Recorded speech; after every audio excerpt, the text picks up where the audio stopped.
Hello everyone! Welcome back to CKCK Notes.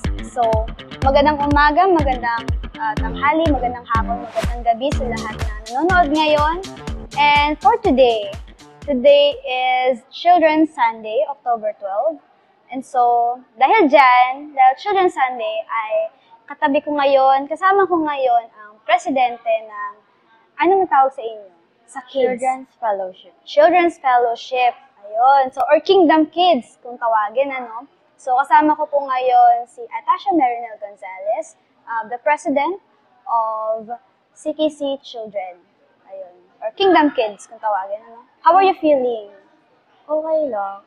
Siguro kasi masaya kasi nga Children's Sunday. And madaming preparation din ang ginawa sa inyo, no? Ni Tita Carol. For what as far as I know. So, anong grade ka na ba? 6. 6? Oh my gosh. So, ilang kembot na nga lang talaga mag-MYF ka na rin. So, see you next year. So, ayun.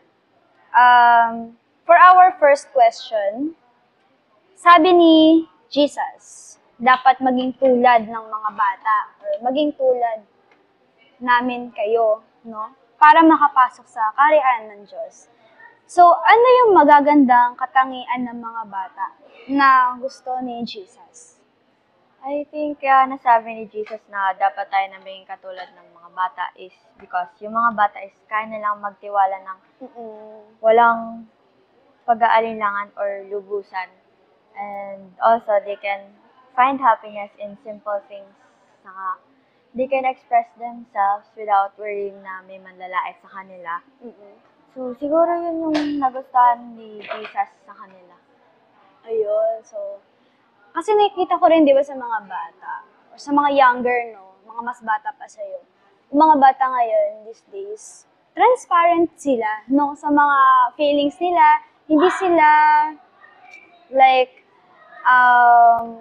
nagko-cover pa ng kanilang mga feelings, as in, very frank sila sa kanilang mga gusto nila or sa mga emotions sila, no? Kunwari, isang scenario, pag gusto din ba nila ng pagkain, kunwari, Sunday school, di ba? Ganun. Kasi naranasan din natin yan nung nasa Children's Fellowship pa tayo na, after, di ba, after ng Sunday school, ganun.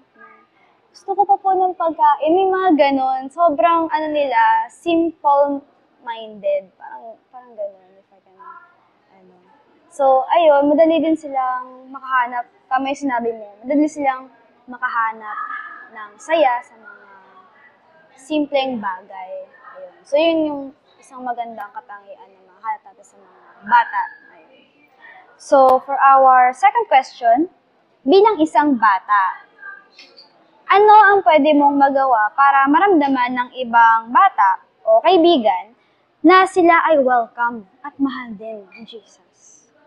Siguro pwede ko silang hikayatin na sumali sa churches and Sunday school or yung Children's Fellowship so that they can learn the Gospels of Jesus and they can also learn how to pray and come closer to Jesus, especially yung mga younger na bata. So, parang yung bata pa sila, we can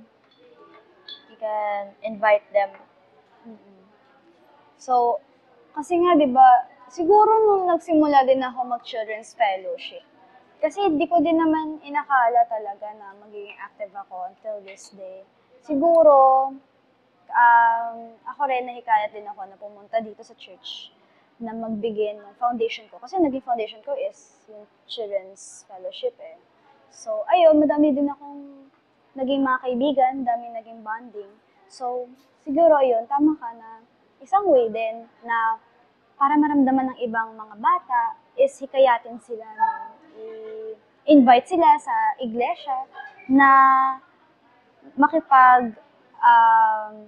magkaroon din ng bonding dito sa church.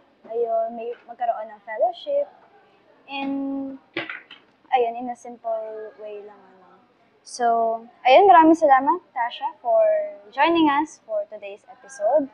So, before we end, I would like for everyone to please like, share, and subscribe po. Hit the notification bell para lagi po kayong ma-notify sa mga uploads ng aming channel.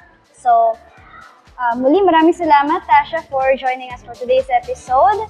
So, ayun lamang po. Maraming salamat sa mga nanonood hanggang ngayon.